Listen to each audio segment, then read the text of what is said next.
vous avez quitté pour ce projet votre statut de salarié, cadre. Nos statuts de cadre confortable dans Ok. l'industrie. Voilà. Et chaque maison d'hôte est particulière dans tous les cas. Enfin, même si quelqu'un en faisait une à 15 ou 20 km de chez nous et qu'il essayait de faire un copier-coller de ce qu'on a transmis sur le papier, c'est aussi l'âme des propriétaires et l'accueil qu'on va y mettre qui va faire que le lieu sera à chaque fois différent.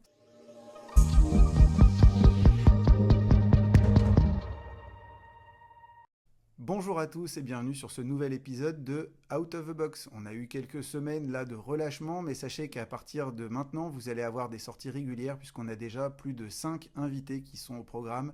Donc le temps que notre super Johanna monte les vidéos, vous allez les voir apparaître dans les semaines à venir. Aujourd'hui, une nouvelle invitée qui est là pour nous parler d'hébergement haut de gamme. Aujourd'hui, je reçois Anne-Lise. Bonjour Anne-Lise. Bonjour Jocelyn. Est-ce que tu peux te présenter, Anne-Lise, pour les gens qui nous écoutent? Oui, bien sûr. Donc, je m'appelle Anne-Lise, j'ai 46 ans, je suis l'heureuse maman de 2 filles qui ont du coup 15 et 18 ans. Félicitations. Merci.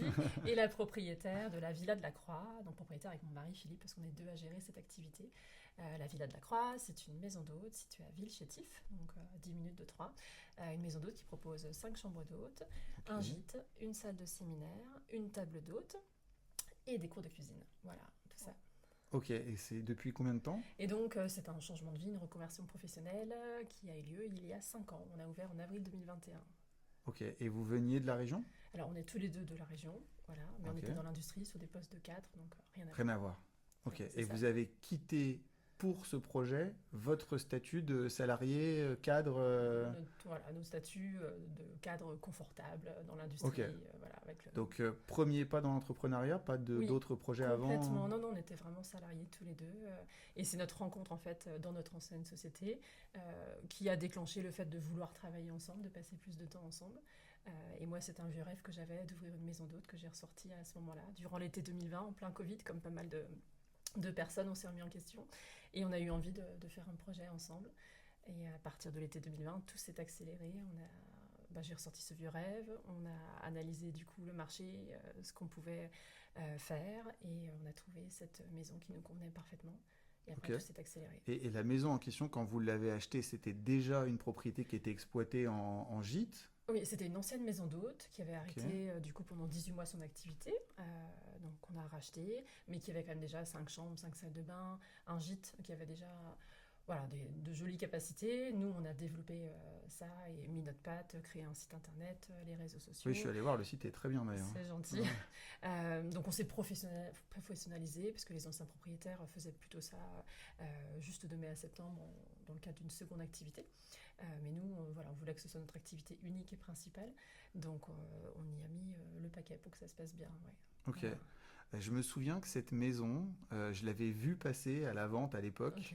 à un prix qui était quand même assez important. Donc Oui. c'était un investissement Oui. au départ Oui. assez conséquent pour Oui. un premier projet en plus dans un domaine que vous maîtrisiez pas du tout. C'est ça. Et les banques vous ont suivi sans problème? Alors, on était en plein Covid, donc c'était compliqué de Ah convaincre oui, les c'est le banques. meilleur moment pour aller demander de C'est l'argent ça. pour faire du tourisme. C'est ça complètement. Donc alors après en effet, on n'était pas du tourisme, mais par contre on avait quand même des compétences, chacun dans notre domaine. Moi j'avais une formation en commerce international, 20 ans d'expérience sur des postes à responsabilité dans l'industrie. Ok. Je suis trilingue, on connaît tous les deux très bien notre département, et puis on a fait un business plan costaud quand même. On avait fait une analyse de marché en travaillant avec le comité départemental du tourisme à l'époque pour définir le besoin, et on s'était rendu compte qu'il manquait des hébergements touristiques à cette époque-là. Donc on ne s'est pas lancé comme ça au hasard. On avait bien analysé l'emplacement, on savait que cet emplacement proche de l'autoroute, pas loin de Troyes, était un emplacement stratégique. Et oui, on a réussi à convaincre notre banque, qui était notre banque à l'époque, qui est restée du coup, Ok. sans trop de difficultés, on va dire. Voilà. Ok. Et pour les gens qui... parce que c'est quelque chose, ce sujet de maison d'hôte qui revient régulièrement pour nos vendeurs. En fait, on a des gens qui sont propriétaires d'une maison en Oui. résidence principale, et Oui. puis leur vie évolue par le travail, par la famille ou autre, et puis ils sont amenés à quitter cette maison, et parfois ils se disent, plutôt que de la vendre, je la louerais bien. Mhm. Et l'une des options, il y a la location classique avec des locataires à l'année, Mhm. et l'une des options, c'est la location qu'on appelle LCD, location courte durée, et donc qui correspond en fait finalement à l'activité que vous faites, alors qu'on peut mettre ou pas en maison d'hôte, puisque finalement maison d'hôte c'est comme Gîtes de France, etc. Alors une maison d'hôte en fait peut accueillir des gîtes et des chambres d'hôte, donc nous on fait les deux, et c'est vraiment deux activités complètement différentes. La chambre d'hôte, il faut être présent, fournir les petits déjeuners, habiter dans la maison, fournir le dîner ou pas, mais en tout cas on a l'obligation de fournir les petits déjeuners. Le gîte, les gens sont indépendants, on peut être une semaine ou deux y partir même pendant que les locataires sont là, donc ça n'a rien à voir en termes d'exigence et de travail en fait. Et d'implication personnelle, c'est ça, sûr. Complètement. Donc du coup c'est l'une des deux options si vous voulez, quand tu un vendeur se présente, de dire bah voilà, si je ne vends pas au prix que je veux, ou si je veux garder ce patrimoine, est-ce que je le louerai pas comme ça? Alors en effet, déjà, premier point, l'implication personnelle. Le gîte, en fait, je mets en location, il y a des locataires dedans, j'ai éventuellement l'état des lieux d'entrée à faire avec eux et la remise des clés. Et puis pendant leur séjour, il peut y avoir une problématique de voyageurs qu'on connaît, comme le ballon d'eau chaude qui est tombé en panne, ou l'ampoule qui ne fonctionne plus et qu'il faut aller réparer. Mais de manière générale, c'est moins d'implication personnelle. Beaucoup moins. La maison d'hôte, tu nous dis, voilà, il faut pouvoir, notamment les petits déjeuners, il faut de la proximité, il faut que les gens ils puissent en fait sortir presque de la maison et dire, vous êtes où? J'ai besoin de vous, et vous êtes là. Complètement, tout à fait. Okay. Ils sont chez nous, ils vivent chez nous, et ils recherchent, les gens qui viennent en maison d'hôte recherchent vraiment ce contact avec les propriétaires. Okay. Et on est là aussi pour les conseiller sur les restaurants, les visites, même organiser parfois aussi des choses. Alors vous faites plus que les conseiller, parce que je crois que vous leur cuisinez même directement. Oui, alors donc on propose la table d'hôte déjà, ça c'est... il y a très peu de maisons d'hôtes qui font ça, parce que pareil, ça prend beaucoup de temps. Moi je suis passionnée de cuisine, donc ça me paraissait vraiment évident dès le départ de faire cette option table d'hôte. Et pareil, ça plaît beaucoup à nos touristes étrangers qui ont roulé des heures et qui s'arrêtent et qui ne sont pas obligés de ressortir pour aller en ville, avec les risques d'alcoolémie. Andouillette de Troyes. Par exemple, si elle est réclamée, je ne l'attends pas si elle n'est pas réclamée, l'andouillette de Troyes quand même. Je fais plutôt des choses qui plaisent à un maximum de personnes. Mais oui, cette table d'hôte, en effet, est un vrai plus. Et les cours de cuisine, en effet, moi je suis allée un peu loin. Je propose aussi des cours de cuisine, étant passionnée, ce qui permet du coup d'attirer également une clientèle locale, alors que notre clientèle est plutôt internationale. Le cours de cuisine, c'est pas la personne de passage qui s'arrête et qui réclame un cours. C'est des cours qui sont organisés à l'avance avec des sessions. Un calendrier, plutôt des locaux, mais parfois, en effet, sur des longs séjours, des touristes nous réclament aussi des sessions. Mais sur un passage d'une nuit, non, du coup, ça ne se fait pas. Ok. Alors, du coup, dans la réflexion, donc nous, quand c'est un particulier qui a sa propre maison et qui se pose cette question, on peut faire une étude de rentabilité. Oui. Mais selon la taille de la maison, j'ai justement, en fait, ce matin même estimé, moi, une grande maison à Saint-Parot-Tertre, avec 5 chambres, 3 salles de bain, plus même un duplex à coller à la maison qui peut être complètement indépendant, etc. Et le propriétaire que je connais bien, qui est un ami, me dit, est-ce que ça pourrait pas se destiner à la location courte durée? Et je lui dis, oui, mais attention, parce qu'une maison en ville, avec... même s'il a un beau terrain, quand même une proximité du voisinage, dès qu'elle est grande, le type de public qu'elle accueille, c'est généralement des EVG, des EVJF, des cousinades, et donc du coup des gens qui font du bruit, qui ont besoin d'espace. J'imagine que c'est un peu moins le cas pour vous, cette proximité du voisinage, parce que vous avez une surface de terrain. Alors on a une grande maison, mais malgré tout on a quand même des voisins autour de chez nous, donc quand on a ce genre de demande, on doit quand même mettre des règles. Un cadre. Un cadre. On n'accepte pas tous les types de VJF, il faut que ce soit cadré, c'est pas la musique à fond jusqu'à 2h du matin. C'est pas la boîte de nuit dans le jardin. Non. Et voilà, Sinon on part en pleine campagne, c'est quelque chose vraiment où il y a beaucoup de terrain et très peu de voisins. Nous on veut garder de bonnes relations avec nos voisins, donc on fait attention. Ok. Voilà. Ouais, donc c'est quand même un métier qui est complexe, parce qu'il faut trier ses voyageurs, il faut de la disponibilité, on l'a dit tout à l'heure, et puis du coup étudier la rentabilité de ce type de projet. Pour un particulier qui se dit juste, c'est ma maison, je vais faire ça.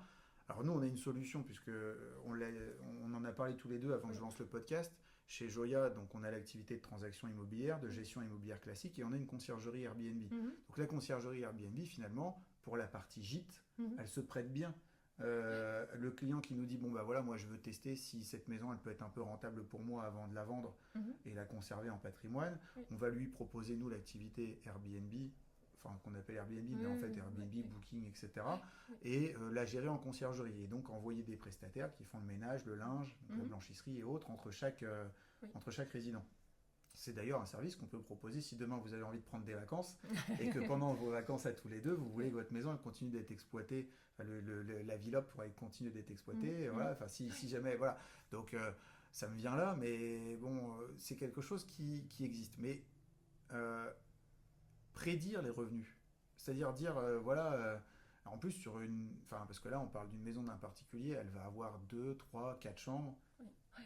Celle de mon ami de ce matin 5, voilà. Mais sur la volumétrie que vous avez chez vous, Oui. quand vous avez présenté ça au banquier, vous avez donc dit, en moyenne, on va louer tant par nuit C'est ça. et tant de nuits par mois. C'est ça. Oui, Et ça, sur la base de quel... Alors, nous, on avait la chance du coup de reprendre une maison d'hôtes qui avait quand même déjà tourné pendant 3 Ok. ans. Donc, même si elle s'était arrêtée pendant 18 mois, on avait quand même quelques chiffres. Ils avaient tourné de mai à septembre uniquement, mais voilà, on savait que de mai à septembre, ça remplissait complètement, enfin, que les 5 chambres étaient remplies. Donc, on avait déjà cette base. Et ensuite, on est parti sur une étude, enfin plusieurs études même qui sont menées. Il y a quand même des chiffres qui existent. On a beaucoup de conseils, on travaille très bien avec l'agence départementale du tourisme. Donc, on s'est fait aider par eux, par la région, par l'office de tourisme pour récupérer un maximum d'informations, pour faire des estimations de taux de remplissage et avoir un business plan qui tienne la route. Et il a été très précis, notre business plan. Il y a une plateforme aussi RDNA, je crois. Oui, aussi, tout à fait. Qui permet de voir les C'est statistiques ça, des logements qui sont sur Airbnb, oui, de savoir oui. combien de nuits ils sont loués, à C'est combien, ça. en fonction de la période de l'année. Oui, moi je l'utilise pour faire du revenu management, c'est-à-dire qu'on est en train Voilà. nous d'affiner nos tarifs et on n'est plus sur un tarif unique par saison, mais en fonction du remplissage et des prévisions fournies par RDNA, on a des données très très précises. Donc c'est aussi un outil de plus, oui, complètement. Ok. Et quand vous avez démarré, vous avez tout de suite fait le choix de vivre du coup dans la maison. Alors, dans tous les cas, c'est une obligation. Pour être maison d'hôte, pour c'est être une chambre obligation. d'hôte, oui, il faut vraiment vivre sur place. Donc, ça faisait partie du package. Donc, on recherchait une maison où moi et ma famille pouvions nous installer, donc avec au moins 3 chambres privatives et 5 chambres. Enfin, on voulait vraiment le maximum parce que pour l'activité chambre d'hôte, c'est 5 chambres maximum. D'accord, il y a une réglementation, oui, je ne le tout à savais fait, pas. complètement. Okay. Donc, c'est 5 chambres d'hôte maximum. Donc, on voulait être au taquet pour que financièrement, du coup, ce soit rentable. Et donc, c'est pour ça que, à part des 5 chambres, il y a un gîte, mais qui ça. n'est que gîte. Finalement. C'est ça, parce que légalement, vous ne complètement. pouviez pas avoir... un 6e hébergement en tant que chambre d'hôte. Okay. Donc on a 5 chambres d'hôte et on pourra avoir plusieurs gîtes. Ça, c'est pas limité, mais la partie chambre d'hôte, elle, est limitée. Donc c'est 5 chambres d'hôte et 15 personnes maximum dans la maison. Ok, voilà. Super. Bon, bah, j'ai appris quelque chose. C'est bien, je suis pas venue pour rien. Ok. Et donc aujourd'hui, donc si déjà la saison pleine, on va dire, de mai à septembre, était déjà remplie par les précédents propriétaires, avec toutes les améliorations que vous avez faites, oui. Ton mari et toi, c'est toujours le cas aujourd'hui. Oui, complètement. Donc en fait, l'axe d'amélioration pour vous, c'est la saison creuse, c'est septembre à mai, donc l'hiver quoi. C'est ça. L'hiver qui est souvent pas très réjouissant dans notre région. Voilà. Donc même si on attire quand même une clientèle d'anglais pendant tout l'hiver, entre décembre et avril, qui va au ski. Donc cette clientèle, on l'a tous les week-ends, on est plein tous les week-ends. Donc en fait, ils s'arrêtent en fait, sur le chemin. Ah oui, ils nous disent, tous les Anglais nous disent qu'on est vraiment la pause parfaite. On est à mi-chemin entre l'Angleterre du coup et les Alpes. Donc même si on a cette clientèle-là le week-end, je suis pas sûr que ce soit les gens qui regardent la chaîne oui, non, ça c'est sûr.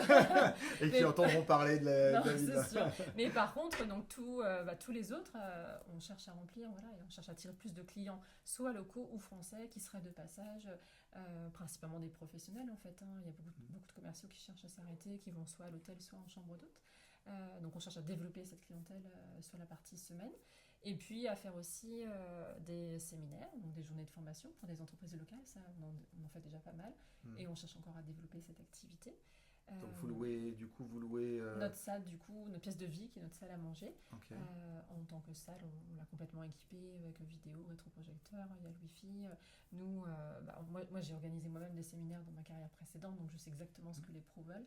Donc on leur fournit leur pause, les déjeuners qui sont adaptés, soit sous forme de plateau repas, soit sous forme de repas plus ou moins gastronomiques en fonction des budgets. Donc on sait tout faire et tout est fait à maison, principalement avec des produits locaux. Donc ça, c'est une activité qu'on cherche à développer, qui est déjà présente, mais qu'on veut développer plus en hiver. Et la piscine est chauffée ? Alors la piscine est extérieure, donc elle est chauffée de mai à septembre, mais ce serait, on va dire, une hérésie de la chauffer en plein hiver. Non, mais c'est justement une question, parce que si jamais on organise un séminaire avec une piscine dans la villa, parce que j'ai vu les belles photos avec la piscine extérieure, la question se pose de savoir si on peut en disposer ou pas. Mais non, effet, vu que l'hiver est quand même assez frais, ça représenterait des coûts astronomiques de la chauffer l'hiver. Ok. on a entendu le message. Si jamais on a besoin d'une salle parce que nous, on fait 3 à 4 grandes réunions, on va dire, pour l'entreprise dans l'année, où il nous arrive de louer D'accord, des endroits. des endroits. Voilà. Alors, c'est vrai que l'été, on aime bien louer un endroit avec une piscine, Forcément. parce que les collaborateurs aiment bien. En profiter. Voilà. Ouais.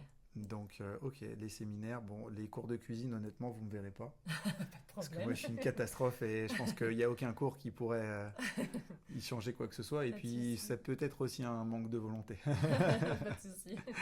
Ok. Donc, depuis, vous avez racheté donc, en Covid, donc il y a 5 ans. Oui.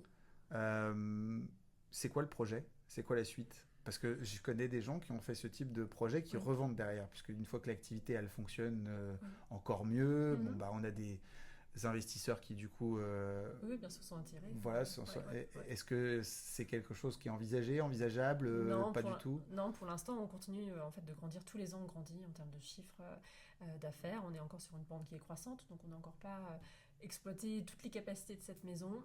On est tout le temps en train de développer des nouvelles activités. Là, on est en train de miser sur la partie bien-être. On organise des séjours bien-être, des week-ends tournés sur le yoga. Où moi, je propose des brunchs et ça marche très très bien. Donc, il y a encore plein de choses à mettre en place. Et non, l'idée, c'est vraiment que ce développer. bébé qui est notre bébé reste notre bébé et qu'on le développe surtout. Voilà. Il y a encore la passion des premiers jours. Tout à fait, il y a plein d'idées. Ok. Ok, et donc du coup, comment vous avez fait? Vous avez réparti les tâches? Monsieur fait Alors, ci, ça, madame, oui, comment monsieur c'est organisé? est plus technique forcément que moi, donc il s'occupe plus de la partie maintenance, par exemple, de tous les extérieurs de la piscine. Forcément, dès qu'il y a un problème de plomberie, ce sera plus monsieur que moi. Moi, je suis plus sur la partie commerciale, relations clients, gestion des réseaux sociaux, tous les mails, le client. C'est pour ça que voilà, c'est pas lui. Moi, je pensais vous voir tous les deux au départ. Je me suis dit. En fait, on a des arrivées clients aujourd'hui, on est en pleine saison et du coup, on s'est coupé. Parce qu'on ne peut pas accueillir. Voilà, bien sûr. C'est des arrivées qui sont prévues depuis longtemps.